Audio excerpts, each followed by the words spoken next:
전미애수님, 네, 한 주간 잘 계셨죠? 벚꽃이 이제 만개한 때에, 이제 휴가를 이제 다음 주에, 잘 다녀오겠습니다. 일주일 전부터 예고를 해가지고, 괜히, 네, 성부와 성자와 성령의 이름으로, 아멘. 그래도, 월요일은 이 댓글 나눔, 그 다음에 화요일은 제가 써놨어요. 그래서 화요일은 강론이 있고, 수요일은 또 댓글 나눔. 그래서 요거를 심심하니까 이렇게 잘라서 이렇게 할게요. 반반씩 해서 월요일, 그 다음에 수요일, 화요일은 강론 있고, 그 다음에, 목요일은, 맞나? 목요일은 교리.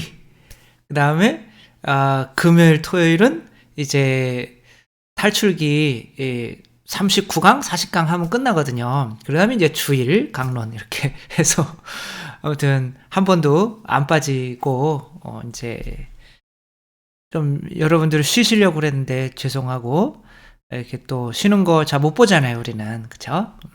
저만 놀고 올 테니까 공부 열심히 하고 계시고. 네, 댓글 일단은 일주일 동안 써주신 거 반만 일단은 오늘은 하도록 하겠습니다. 냐냐 냥삐 도대체 무슨 뜻인지 시모님, 저희 남편 동업자가 알고 봤더니 강도짓하고 간음하고 거짓말하고 남을 등쳐먹는 쓰레기 인간이었어, 사람이었어요. 몇 년을 믿고 지켜보며 같이 열심히 해보려고 노력하다가 도저히 같이 일하다가는 안 되겠다라는 결론을 내고 끊었습니다. 지금은 협박에 시달리고 있고 불법 점유물인 중인 물건도 돌려주지 않고 해서 법적인 대응책을 찾아보고 있습니다. 불법 점유한 게 굉장히 가치가 많이 나가는 것 같아요.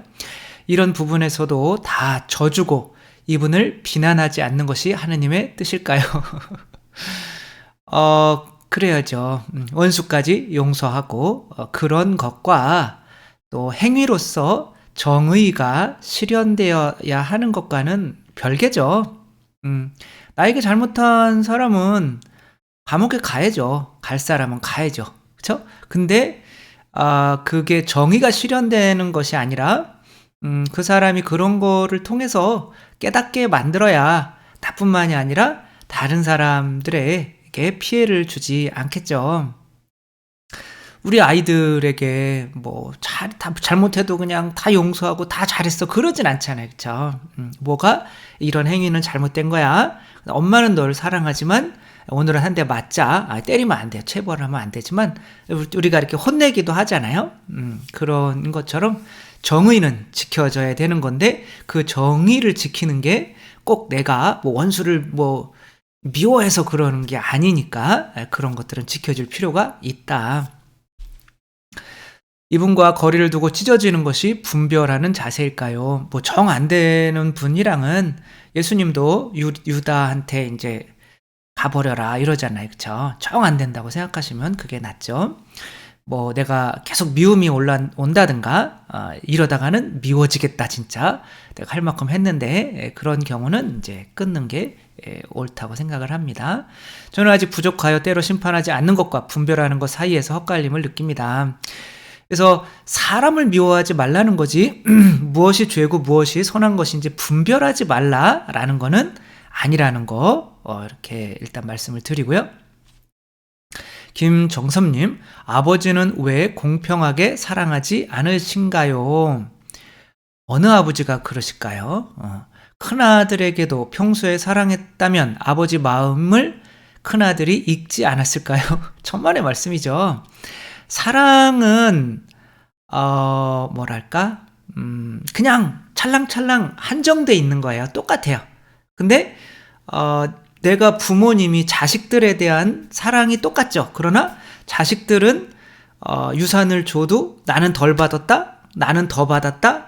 이거 지금 그 돌아온 탕자 이야기해서 그런 거죠. 그래서 아버지가 마치 작은 아들을 더 사랑하는 것처럼 이제 그렇게 느끼시면 안 돼요. 아버지는 큰아들이랑 작은 아들이랑 똑같이 사랑하는 거예요. 근데 그 똑같이 사랑하는 것에 대해서 그들의 반응이 다른 거란 말이에요. 누가 부모가 뭐 유산이나 이런 것 때문에 자식들 서로 싸우기를 원하겠어요. 근데 지금 상황에서는 지금 이 자식이 매우 힘들어요. 집에서 나앉게 생겼어요. 그래서 그때는 돈이 좀 있어가지고 내가 1억을 줬어요. 근데 살다가 보니까 쫄딱 망했어요. 그래가지고 이제 먹을 것도 없어요. 이제 그런 상황에서는 다른 사람이 또 아들이 힘들어졌어. 그러면 그 아들에게 내가 지금 줄 수 있는 거는 1,000만 원밖에 없어요. 근데 그때 내가 10억 가지고 있을 때 1억 준 거보다 지금 1,000만 원 주는 게 나로서는 훨씬 큰 걸 수 있거든요. 근데 받아들이는 입장에서는 아니 누구는 1억 주고 누구는 1,000만 원밖에 안 줘? 라고 할 수 있잖아요. 이건 하느님의 사랑은, 부모의 사랑은 똑같은데 그것은 상황에 따라서 이렇게도 보이고 저렇게도 보이는 거죠. 중요한 거는 작은 아들은 아버지의 사랑을 믿었던 거고 큰아들은 그렇게 불공평하게 대하는 것 때문에 믿지 않았다는 거, 그 차이인 거죠. 하느님의 사랑은 큰아들이나 작은 아들이나 똑같이 했다는 거. 이주연님, 남과 비교하는 지옥에서 벗어나는 유일한 방법은 하느님과 비교하는 거다. 경쟁사회에서 비교는 필수 과목인가 봅니다. 부족한 제가 아이들을 키우며 절대 다짐한 2가지 중 하나가 절대로 아이들을 비교하지 말자였습니다. 엄친 딸과의 비교나 형제 간의 비교가 아이들에게 얼마나 큰 상처가 되는지 몸소 체험한 저로서는, 그러니까 이분이 어머니로서 이제 그 부모님에게 약간 차별을 받으셨던 것 같아요. 제 아이들에게는 절대로 주고 싶지 않았습니다. 본대로 배운다고 제게는 참으로 어려운 숙제였습니다. 내가 그렇게 차별받고 살았으니까. 근데 애들한테는 그러지 말자. 모자란 저의 노력에도 불구하고 아이들은 이 부분에서만큼은 구김없이 밟기만 합니다. 그런데 아이들이 크고 보니 제가 오히려 아쉬운 마음이 들었습니다. 저는 그 마음이 그저 부모로서 지난 세월에 대한 후회나 아쉬움이라 여겨졌는데 오늘 시모님 말씀을 듣고 보니 이제야 이유를 알 것 같습니다. 저는 아이들과 비교하지는 아이들을 서로 비교하지는 않았지만 끊임없이 저 자신을 비교하고 있었습니다. 나 자신을 누구와 비교한 걸까요? 저희 엄마와 다른 엄마들에 대한 저 자신을 비교하며 제가 더 낫다고 의시되며 인정받기를 원하고 있었네요. 이게 제가 읽으면서 야, 이거 엄청난 큰 묵상을 하셨구나, 성찰을 하셨구나, 그런 생각이 드는 거예요. 그러니까 내가 일단은 마음이 편치 않아요. 나는 최선을 다했어요. 근데 아이들도 잘 되고 다 그런데 이상하게 내가 마음이 편치 않아. 그럼 이유가 있거든요. 근데 나는 분명히 우리 아이들 비교하지 않고 잘 키웠는데 왜 그러지? 근데 나 자신과 지금 엄마를 비교하고 있는 거죠. 그러니까 엄마가 나를 차별한 것에 대해서 나는 차별하지 않았어요. 나는 차별받았는데 차별하지 않았어요. 근데 어디선가 이 상을 받고 싶은 거예요. 보상을. 근데 그것으로 만족해야 되는데 지금 내가 지금 엄마와 내 삶과 지금 비교하고 있는 거고 또 그렇게 못하는 다른 사람과 비교하고 있기 때문에 그것에 대해서 내가 보상을 받고 싶은 거죠. 그러니까 내가 보상을 받고 싶은 거는 사실은 내 본성에서 나온 행위가 아닌 거죠. 그렇기 때문에 내가 보상이 오기 전까지는 만족스럽지 않은 거죠. 따라서 아주 잘 하셨는데 이렇게 하시기 이전에 엄마를 용서하고 그쵸? 엄마와의 모든 이런 감정들을 털어내고 내가 본성적으로 그렇게 자녀들에게 내가 이렇게 해야지 라고 하는 거 안에는 아직도 그 엄마로부터 차별 대우 받은 그게 내 안에서 작용하고 있는 거잖아요. 그러니까 내가 억지로 했기 때문에 이제 그것에 대해서 보상이 안 주어지니까 내가 지금 이제 어쩔 수 없이 또 내가 엄마보다 저 여자들보다 이런 거로 내 스스로 하려다 보니 이게 불만족만 쌓이고 이제 그렇게 만족스럽지 못한 거죠. 이것을 이렇게 묵상으로 이렇게 찾아낸 것에 대해서 역시 저의 유튜브를 들으시는 분의 수준이다. 그건 아니고요. 네. 근데 저는 뭐 약간 그런 느낌은 있어요. 그쵸? 여러분도 그러실지 모르는데 댓글이나 이런 걸 볼 때 뭐 다른 비교하면 안 되지만 조금 제 채널 보시는 분들이 그래도 수준이 높으시지 않을까. 이렇게 또 혼나겠네. JJHO 분. 네. 신부님 말씀을 귀여겨 들으면 그때그때 느끼는 충만한 희열을 제 영혼에 충만히 충전된 마음으로 자리 잡곤 합니다. 그렇다잖아요. 그쵸? 감사 듬뿍, 희열 듬뿍, 행복 듬뿍, 늘 성령의 힘이겠지요. 신부님 말씀을 청취할 때마다 새로 이 샘솟는 에너지로 인해서 삶의 밭가리가 한층 풍성해져 가고 있습니다. 신부님께 한 가지 묻고 싶은 질문이 있는데요. 저는 속성 세례를 받고 신앙이 믿음이 무엇인지도 모르게 약 2년 정도 성당에 다녔지만 내가 왜 성당에 다니는 걸까? 다니는 이유가 무엇일까? 의미도 혼란스러웠지만 늘 곁에서 저의 외로운 영혼을 꽃피게 해주려는 성령의 힘이 되어주신 자매님들의 은총으로, 그래서 친교가 중요한 것 같아요. 그렇죠? 이렇게 완전히 처음부터 세례받고 믿음이 확 증가하지 않거든요. 그래서 공동체, 좋은 공동체에 들어가 있는 거, 그게 정말 중요한 것 같아요. 저는 저의 사회생활을 더 박차를 가하며 살아가던 중에 새로운 도시인 제2의 고향 세종시로 삶의 보금자리를 텄지만 늘 주님의 말씀 자리는 텅 비어 있어서 바람든 무처럼 알맹이 없는 삶을 살아가고 있는 것이 아닌가 하던 중 황창현 신부님의 강론을 들을 때마다 이제 때가 되었구나. 마음을 굳히고 주변 성당에 교적을 옮기고 열심한 신자로 살아가고 있으며 제 아이들도 세례를 받게 하였고 저희 조그만 사업체 내에서 근무하는 스태프들도 미랄의 복음 씨앗을 뿌리다 보니 2명을 전도하였습니다. 도대체 질문은 언제 하실겠죠? 신부님 3월 20일 부활판공 성사를 보려고 나름 제 죄를 낱낱이 심혈을 기울여 죄의 고백 내용을 준비하여 고백소에 앉아 고백을 하려고 하자 신부님께서는 자매님 핵심만 얘기하세요. 미사 시간이 다 되어서 그러니 어느 구역 자매님이신지 이름과 전화번호만 쓰고 나오세요. 이러시고 황급히 나가셨습니다. 세종시 성당 몇 개 안 될 텐데 큰일 났네요. 황당하다고 해야 할까요? 아뜩했습니다. 고해하는 걸 끊고 그냥 쓰고 나가를 고해, 이거 사제경도 안 해주신 거예요? 그렇지는 않겠죠. 사제경은 해주셨겠죠. 고해로서는 고해가 너무 형식적으로 느껴지고 미사 시간이 다 됐으니 깔끔히 시간을 컷하여 고해 성사가 끝났으니 다음에 진행하도록 합시다 라면 되는데 사제경도 안 해줬나 봐요. 그냥 다음 시간에 오세요 라든가 했으면 될 텐데 그냥 그렇게 이름하고 쓰고 나가라고 그렇게 네. 이렇게 고해소에서 막 고백을 하려다 만 상황은 처음이어서 계속 제 마음밭에 씨가 뿌려져 있습니다. 어떻게 해야 풍성한 부활의 열매가 열릴까요? 이제 나에게 일어나는 일들은 비록 교회 안에서 일어나더라도 하느님께서 허락하신 거고 그것을 통해서 어떤 것을 깨닫고 발전하기를 위한 거겠죠. 거기에서 또 이런 걸 통해서 또 제 유튜브 통해서 또 그런 게 또 나갔고 혹시 신부님 이런 거 볼 수도 있겠지만 그런 거로 원수를 갚는 것은 충분히 된 것 같고요. 그래서 고해 성사를 안 보셨다면 그걸 고해를 또 다른 또 보시면 되는 거고 또 신부님 위해서 교회 위해서 기도해 주시면 되는 거죠. 그래서 부활이라고 하는 거는 예수님께서 이 세상에서 똑같잖아요. 육체 가지고 부활해도 육체를 가지고 똑같은데 부활하신 예수님은 이제 이 세상에서 내가 일을 다 했어요. 어차피 이 사람들 위해서 십자가를 져야 돼요.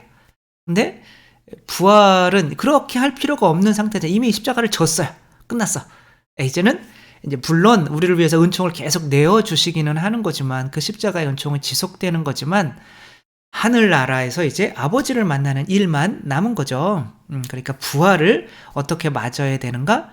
그것은 내가 이 상황을 십자가로 생각을 하시고 이제 십자가를 잘 지어서 이것이 해결되어서 아까 그 어머니와의 관계도 마찬가지지만 신부님과의 관계도 내가 용서하고 또 교회 위해서 기도해주고 그래서 더 이상 생각이 안 나고 이제 하느님 품에 안겨 있다면 그것이 부활인 거죠. 그래서 지금 이것으로부터 벗어나는 거, 이 생각으로부터, 이 상처로부터 벗어나는 게 부활이니까 지금 이런 것들 하느님께서 이게 털어버리면 되는 거예요. 이렇게 계단처럼. 계단 올라가고 계속 밑에 계단 보지 않잖아요. 그쵸? 그런 것처럼 하나의 나의 발전의 기회구나 라고 생각하고 넘어가서 이 기억이 더 이상 안 나고 또 신부님도 그냥 이전처럼 볼 수 있다면 그만큼 계단을 올라가 성숙한 거고 그게 부활이니까 그런 또 삶을 살아가면 좋겠고요. 순이님, 저는 서너 달 전부터 묵주기도 하려면 제 마음속에서 머릿속에서인지 모르는데 떠나라 이런 소리가 반복돼서 떠올라요. 저도 아침에 일어나라 그래서 병원에 가봐야 될까요? 네, 아마도 그럴 것 같아요. 아니면 이게 뭘까요? 기도하려고 하면 떠오르거나 들리거나 하네요. 이게 뭔지 알려주세요. 제 나름 정신 멀쩡하다고 생각하는데 왜 그럴까요? 여러 가지 경우가 있겠죠. 내 자신 안에서 실제로 내가 그런 목소리를 들렸으면 좋겠다. 그래서 이제 내가 자신이 만들어내는 걸 수도 있고, 또 사탄이 속이는 걸 수도 있고, 제가 볼 때는 하느님께서 하시는 거는 아닌 것 같다. 하느님께서 그렇게 떠나라 했으면 지금까지 그 자리에 계시면 안 돼요. 그거는 마치 성모 마리아와 요셉에게 결혼해라 그러면은 뭐지? 그럼 결혼하는 거예요. 이집트로 떠나라 그러면 떠나는 거예요. 아브라함 떠나라 그러면 한마디면 바로 떠났어요. 그러니까 미국이나 어디로 떠나게 내 자신을 만들지 않는 그 목소리는 다 가짜예요. 그러니까 그냥 잊어버리고 이렇게 또 생각나면 이런 건 다 가짜구나 그냥 잊어버리려면 그러면은 그거에 대해서 관심을 안 쓰면 더 이상 안 들립니다. 어쩌면 내가 그런 게 혹시 들렸으면 좋지 않을까? 이런 것 때문에 들릴 수도 안 그렇겠지만 있는 거니까 무시하시면 됩니다. 무시. 나라 물고기님, 하느님 말씀의 뜻을 정확히 알 수 있으면 얼마나 좋을까요? 저도 지금 정말 아인슈타인의 말을 빌리면 모래에서 이렇게 그 바늘 하나 찾는 사람처럼 이렇게 정말 무한하죠. 하늘나라 가면 깨달을 게 얼마나 많겠어요. 그렇죠? 10년 전 제 친정 아버님 장례 마치고 미국으로 돌아오니까 30년 동안 정신병원에 있던 막내 여동생을 데리고 나오라는 마음이 들었어요. 그래서 이분은 이 마음이 들었는데 이거를 실행을 한단 말이에요. 그렇죠? 위에 떠나라 그랬는데 내가 떠나지지 않으면 하느님의 음성이 아니에요. 그거는. 그래서 이제 30년 동안 정신병원에 계신 동생분이 계신 거예요. 그동안 방문하면 의사는 퇴원시키라 했지만 저도 없고 연로하신 아버님이 새 어머님께서 동생 돌볼 처지가 안 되었었거든요. 그러니까 우리나라에서 미국에 사시는데 우리나라에서 이제 입원해 계신 동생분인 거죠. 그동안 이제 돌볼 사람이 없으니까 친정 어머님 두 남동생 먼저 떠나 보내고 여동생 유일한 보호자셨던 아버님마저도 임종하신 후에요. 연세가 많으신가 봐요. 나라 물고기님이. 데리고 나오려 했지만 미국으로 어느 시설로 가야 하는지 아니구나. 거기서 정신병원에서 가족도 보호자 가족도 없는데 잘 적응할지 어떨지 그때 하느님께서 아브라함을 부르시고 고향 가족을 떠나 내가 너에게 보여줄 땅으로 가거라. 어떻게 이렇게 두 개가 연결되는지 모르겠네요. 그래서 길을 떠났다라는 귀절이 떠올랐습니다. 어설픈 컴퓨터 켜고 동생이 갈 수 있는 만한 시설을 찾으니 서울에만 150여 곳이 넘었습니다. 두렵고 처음에는 많이 울며 하느님께서 동생 위에 예비한 곳을 찾아내야 했습니다. 이후 코로나 시기 빼고 매년 한국을 방문해 시설도 몇 번 옮기고요. 늘 주님이 계신 예비하신 시설 하나를 그때그때 찾아내는 일은 힘든 일이었는데 계속 이렇게 좀 옮겨 다니셨나 봐요. 동생이 잘 견디어 주어서 이제 10년째 재활시설에서 잘 있다가 요양병원에 지금은 있습니다. 이제 연세가 아마 있으셔서 몸이 이제 안 좋아지신 것 같아요. 올해도 한국 방문해서 10일 격리하고 동생 방문은 2시간만 허락되어 보고 왔습니다. 제가 옛날에 저 오시면 한번 보고 가라고 그런 것 같은데 그냥 가셨네요. 이분이 막 우리나라에 오셔서 이렇게 했었을 때 몸 검진했을 때 암입니다 그랬는데 나오면서 하느님 암이어서 감사합니다 이렇게 기도했다는 거 아니에요. 그리고 계단에 굴러가지고 뭐 부러져도 하느님 감사합니다. 뭐 이렇게 그 감사하다는 어떤 이런 게 생활화되어 있는 분이시라 저도 한번 만나 뵙고 싶었는데 다음에 오시면은 꼭 제 번호 알려드릴 테니까 010-92가 나중에 알려드릴게요. 세상에 태어나 가장 감사한 일은 세례받은 일, 다음은 동생을 정신병원에서 데리고 나와서 이게 얼마나 마음이 이제 뭐 언니로서 그쵸? 굉장히 아프셨겠죠. 내가 돌봐주지 못하는 것에 대해서. 근데 그렇게 또 마음이 잃었을 때 또 실행으로 옮기고 하시니까 지금은 굉장히 감사한 일이 된 거죠. 이미선님, 시부님 매일 복음 묵상 깨닫고 해주셔서 감사합니다. 하느님의 사람이신 그리스도의 시 이 책을 구매해서 읽려고 하는데 1권을 거의 구매할 수가 없습니다. 제가 이제 다음 주 이게 휴가 갔다 와서 이제 다다음 주인가요? 5월 뭐 초쯤에 그 출판사 사장님 한번 만나보려고 해요. 그런데 지금 상황이 거기서 출판되는 걸 보니까 다 개신교 거가 출판이 되더라고요. 아마도 지금 사장님이 좀 바뀌셔서 개신교 쪽으로 이렇게 하며 좀 카톨릭 요거는 조금 이제 좀 등한시하시는 게 아닌지 그래서 어떻게 해야 될까 한번 근데 뭐 굳이 올 필요는 없다고 하는데 한번 가보는 거죠. 뭐 가봐서 그냥 제가 판권을 사서 어디에 잘 출판할 수 있는 곳으로 이렇게 넘기면 좋을 것 같은데 그것도 지금 뭐 20년 넘게 또 30년 동안 계속 스테디셀러로 이렇게 하고 있는 거라 뭐 그런 걸 팔 것 같지는 않은데 또 찍어내지는 않고 이런 상황이 있어서 한번 또 만나보고 사장님을 한번 이야기를 한번 이렇게 하는 거죠. 출판 안 하면 우리 신자분들이 그럴 거다 이렇게. 신문조도 궁금한 게 있어서 LMH님 며칠 전 묵주기도 영광의 신비를 하고 있는데 궁금한 점이 갑자기 생겼습니다.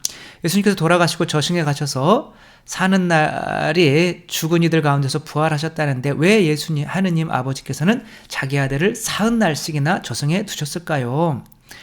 왜 바로 돌아가신 그날이 아닌지 그 40날의 의미가 무엇인지 궁금합니다. 저는 어려운 것을 저는 성령으로 예수님께서 다시 부활하신 것 같았는데 유튜브 통해서 찾아본 다른 신부님 강론에서는 예수님께서 새로 태어나신 거라는 게 부활은 이제 새로 태어남이라고 이렇게 해서 계란도 깨고 하는 거잖아요. 그래서 부활이 이제 우리가 세상이 바뀌는 거잖아요.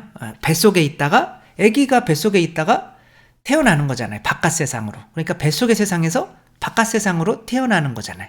그게 어떻게 보면 새로 태어나는 거. 이게 부활인 거죠. 마찬가지로 우리가 이 세상에서 또 하느님 나라로 이제 새로 태어나는 거죠. 이거를 부활이라고 하는 거죠. 근데 그게 왜 3일이냐? 글쎄요. 그게 아무래도 뭐 요나는 이제 그렇게 이야기를 하죠. 요나 예언자가 물고기 뱃속에서 사흘 동안 있다가 이제 밖으로 나온 것처럼 당신도 사흘 동안 이제 땅속에 있다가 나와야 된다. 근데 이제 보통 3이라는 숫자는 이제 하늘을 의미하거든요. 하늘도 이제 세 개의 층으로 돼 있죠. 3층천에 다 갔다 왔다. 혹은 뭐 성부, 성자, 성령도 의미할 수 있고, 혹은 우리가 삼위일체 하느님의 모습을 따라서 창조됐잖아요. 그러니까 성막 구조도 어떻게 돼 있어요? 뜰과 성소와 지성소 이 세 개로 되어 있잖아요. 우리도 몸과 정신과 또 마음 이 세 개로 되어 있잖아요. 그러니까 어떻게 보면 하나 태어나는 날이 그 숫자가 3이 되어야 되지 않을까. 그런 의미로 이제 누군가가 태어나기 위해서는 우리 자신의 이 세 가지 구조가 이제 태어나야 되는데 그냥 하루에 변하는 것이 아니라 우리 몸도 태어나고 이 생각도 태어나고 이 마음도 태어나고 이래서 우리가 삼중 구조로 되어 있기 때문에 아마 사흘이 아닌가 그냥 저 스스로 생각을 해보고요. 창조할 때 사흘째 어떤 일이 일어났냐면, 맞겠죠. 물과 이제 땅이 궁창이 이제 물과 땅이 이제 구불이 돼서 마른 땅이 생기고 거기에 비가 와서 그 마른 땅에서 마른 땅이 저기가 돼요. 에덴 동산. 그러니까 새로운 세상이 된 거죠. 내가 그리스도가 살 수 있는 새로운 세상. 또 뭐 이렇게 생각해 볼 수도 있고. 그래서 사흔날이라는 게 아무튼 그런 의미가 있지 않을까라고 하는 거죠. 네. 인지쌤님, 신부님 안녕하세요. 매일 아침 저녁으로 복음 말씀 잘 듣고 있습니다. 감사합니다. 하루라도 안 들으면 입안에 가시가 돋치지는 않으시는군요. 신부님 질문할 게 있는데요. 저희 엄마는 잘 되면 하느님께 감사합니다 라고 하시는데 불행이 오거나 안 좋은 일이 생기면 감사합니다 라고 안 하세요. 근데 힘들고 어려운 일 있을 때 감사할 수 있는 거는 엄청난 수준이에요. 그렇게 못한다고 해서 이게 보통 사람이 다 그런 거죠. 오히려 좋은 일이 있을 때 감사할 수 있는 것도 굉장히 좋은 거죠. 그렇죠? 축구 선수들이 골 넣고 막 성호 걷고 막 이렇게 하는 것만 해도 정말 큰 일인 거예요. 근데 정말 이제 성인의 경지에 오르려면 힘들고 어려운 일이 있을 때 아미십니다. 그래서 하느님 감사합니다. 지금까지 살게 해주셔서 감사합니다. 이제 당신께 하겠습니다. 이렇게 아까 나라 물고기처럼 할 수 있는 수준은 엄청난 수준인 거예요. 그래서 제가 좋은 일도 감사하지만 안 좋은 일도 다 하느님의 뜻이니까 감사하라고 자꾸 강요하지 마시고요. 이제 이렇게 말만 해주시고 이렇게 이제 뭐 그렇게 변할 수 있으면 변하시는 거고요. 그렇죠? 40년이 넘어도 그렇게 되기가 쉽지 않다라고 하는 거고요. 너무 길어서 이제 그것만 이제 이렇게 말씀을 드렸습니다. 나무님님, 신부님은 사춘기 이후 더 이상 생명을 주지 못하는 부모보다 하느님으로 옮겨가야 한다고 하십니다. 제가 갑자기 든 생각이 이것이 옳은 거인지는 모르겠으나 한국 사람들이 제사 지내거나 조상신을 모시는 것이 영원한 사춘기를 이제 그거에 대한 영향이 없지 않아 있겠죠. 그렇죠? 우리 죽어서도 조상들을 섬기는 이 조상들 덕분에 내가 사는 거야. 그러면서 묘자리도 이렇게 저희 어머니도 물 차는 곳은 안 된다.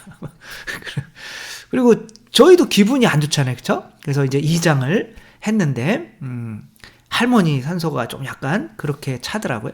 그래가지고 근데 그래도 되나? 신부가? 아무튼 그런데 그런 게 우리가 이제 조상들 때문에 우리가 이렇게 되고 저렇게 하고 하는 것이 모르겠어요. 영향이 또 뭐 있을 수도 있겠죠. 그러나 우리는 하느님께 대한 영향이 더 큰 거니까 이제 그래서 제 생각이 옳은 건지 검증받고 싶다라고 하는데 저도 맞는 것 같아요. 예. 우리 이 조상들에 대한 그게 이제 샤머니즘이라고 하죠. 그런 것들이 더 우리들을 이미 돌아가신 부모님에 대한 어떤 이런 틀로부터 못 벗어나게 하는 것 같아요.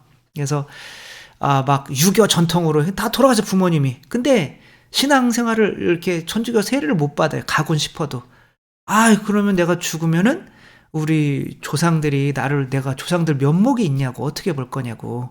그러니까 조상들 걱정을 하면서 이제 하느님께로 못 오는 거죠. 이런 게 분명히 샤머니즘의 영향이 있겠다. 그런 생각은 하고 있습니다.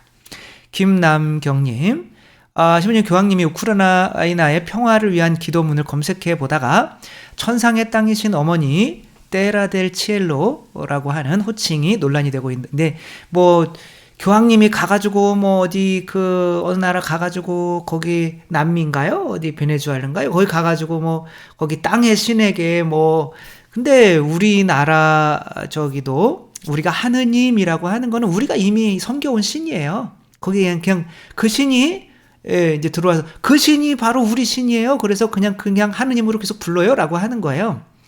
다른 나라들도 다 마찬가지예요. 영어 갓도 마찬가지고 데오스도 마찬가지고 다 그 나라 지방신이었어요. 야훼도 마찬가지고 엘로힘도 마찬가지. 다 지방신이었어요. 그냥 그 신이 나요라고 하는 거예요. 하느님이. 본래. 그러니까 교황님이 이제 거기 가서 그렇게 된 것과 이제 토착화하려고 그게 우리들이 믿는 성모님과 좀 비슷할 수 있습니다. 이렇게 얘기를 한 걸 가지고 굉장히 이제 막 우리나라는 너무 개신교의 영향이 세서 막 성모님 그러면 막 꼰도 써가지고 성모님이 하늘의 땅이다 성모님이. 땅이라고 하는 거는 하늘과 땅을 할 때 신부를 의미하는 거예요. 그래서 하늘에서 비가 내려서, 그래서 신부에게서 이제 열매, 자식이, 나무들이 생기는 거죠.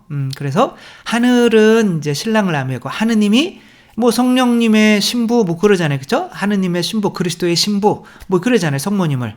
네, 그러니까 하느님의 신부가 됐으니까 하느님의 아들을 낳으신 거잖아요. 그래서 하느님의 아들인 교회의 어머니가 되시는 거잖아요. 그러니까 하늘의 땅, 뭐 하늘의 예루살렘, 뭐 천상 예루살렘, 뭐 이런 거 성모님에 대한 기본적인 명칭이에요.